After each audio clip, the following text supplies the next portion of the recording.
Hello everyone and welcome back to another Train Sim World 3 news video. Some great news today from Dovetail Game, well from Skyhook Games I suppose, about their upcoming Midland Mainline route. We do now have a release date, so Master the East Midlands, Midland Mainline coming soon.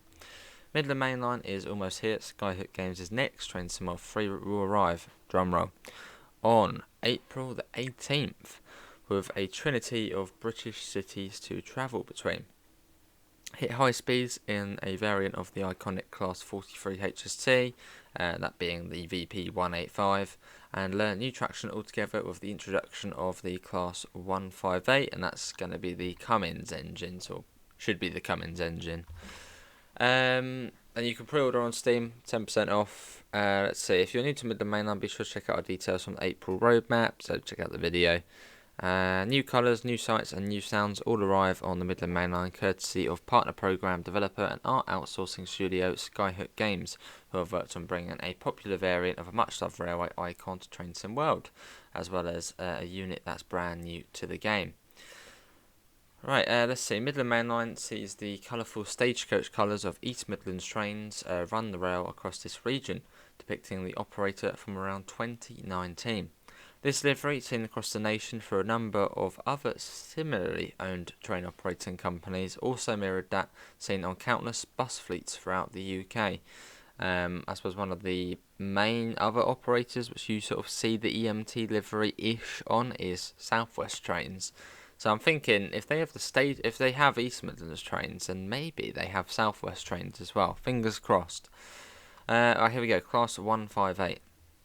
Arriving in Train Sim World for the first time is the two-car Class 158 Express Sprinter.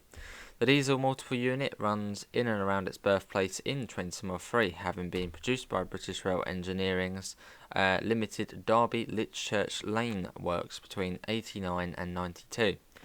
The Class 158 joins other Braille-produced trains in Train Sim World, such as the Class 150, Class 313 and the Class 314s. All built in York. Then we got express sprinters are found across a large number of railroad routes in the UK, and under other operators they can be seen running as far south as Penzance and as far north as the Scottish Highlands, as well as through Wales. An export variant also exists halfway across the world in Thailand, where it is known as the ASR class. Actually quite cool to look up. They're quite menacing looking trains. In-game, Skyhook Games have built the groundwork for the Class 158, utilising the resources of Armstrong Powerhouse for the unit sound, so fingers crossed it actually will sound spot on.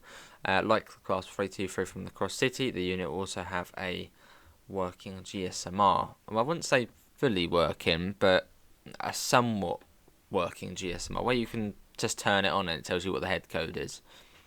These loud and serviceable units work 72 playable services, most of these from Nottingham to both Leicester and Derby in both directions, with 1 to 2 trains per hour operating across peak and off-peak times, and other services include runs to and from Eastcroft Depot from Nottingham, as well as local services terminating and originating at immediate stations such as Attenborough and Loughborough.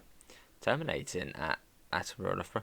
Some trains will consist of 2-car units, whereas others will work in multiple. And then we got the Class 43, also known as Intercity 125, and as we mentioned, it will have the VP185 engine. Players of Great Western Express will immediately recognise the sleek, streamlined design of the Class 43 HST, known to many as the Intercity 125. But for Midland Mainline, this top and tail diesel hull set has been taken back to represent an altogether different form of power. In addition to the rework of the interior for both the driver in the cab and passengers in the Mark III coaches, these East Midlands trains, high-speed trains, feature the Paxman VP185 engine, which was used largely by EMT following the phasing out of the Paxman Valenta. Other operators, including GWR, opted instead for MTU power. Today, the VP185 itself is a rare sound on the network, with only a small number of HSTs still running with these engines, and rail fans in Australia may also recognise the sound of the VP185, as this was fitted to the similarly styled XPT power cars that run in New South Wales. The result is that players will notice an immediate difference to the sound over the HST and Great Western Express. Subtle differences to the exterior can also be spotted, such as the headlight formation And like the 158, the groundwork for the HST has been done by Skyhook Games, with Armstrong Powerhouse providing the sounds and Dovetail Games implementing them, so fingers crossed they will be spot on. 59 playable services will feature the HST, with most running from Leicester to both Derby and Nottingham in both directions. So what's that? Sort of, I suppose, 3 an hour? Let's see. Additional service layers.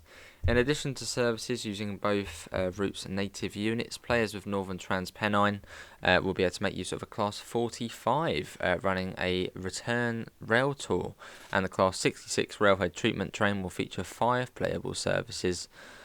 Lovely. What else have we got? Southeastern High Speeds Class 66 will also layer in to cover a freight movement, and Midland Mainline's HST will be visible as AI at St Pancras. And also, if you've got the ROG Class 37, it will add 5 more services when mixed with Northern Transpennine, Southeastern, and London Commuter. Nice. And yeah, that's that for. Oh no, we have got a few other bits and bobs. Okay, we've got a bit of history actually. Let's see. Derby Railway Station features as one of the landmarks. The city was recently named as the home of Great British Railways headquarters by the UK government, following a national competition and public vote. Historically, Derby has been the point where the Midland Mainline and cross-country routes meet, and was the centre of many important railway developments, courtesy of Derby Railworks and the Railway Technical Centre. And then Nottingham and its surroundings are famous worldwide for their association with Robin Hood, but the city also has an important place in railway history. The station building has been through 2 major redevelopments since its erection in 1848, having been remodelled in 1904 and throughout the 2010s. And then Leicester became one of the first major settlements to be connected to a railway line when a station built at Westbridge in 1832. The current Leicester station was built shortly after in 1840 and has, like Nottingham, undergone substantial redevelopment several times since. And there we go, it'll release on the April the 18th, and it'll be £29.99, $39.99, and €35.99, with the 10% discount if you pre-order on Steam, which you can do now. But yeah, what does everyone think? Do put your thoughts in the comments below. Looking forward to it. I just hope the sounds are, at a pretty decent level of accuracy. That's the thing I sort of worry about, is the sounds. Hopefully they will be good. I've got my fingers crossed, hopefully. But yeah, feel free to comment below. What do you think? Links can be found in the usual places: Discord, PayPal, merch store. Apart from that, thanks all for coming in. Have a lovely rest of your day, and hopefully see you next time. See you all. Take care. Bye, guys.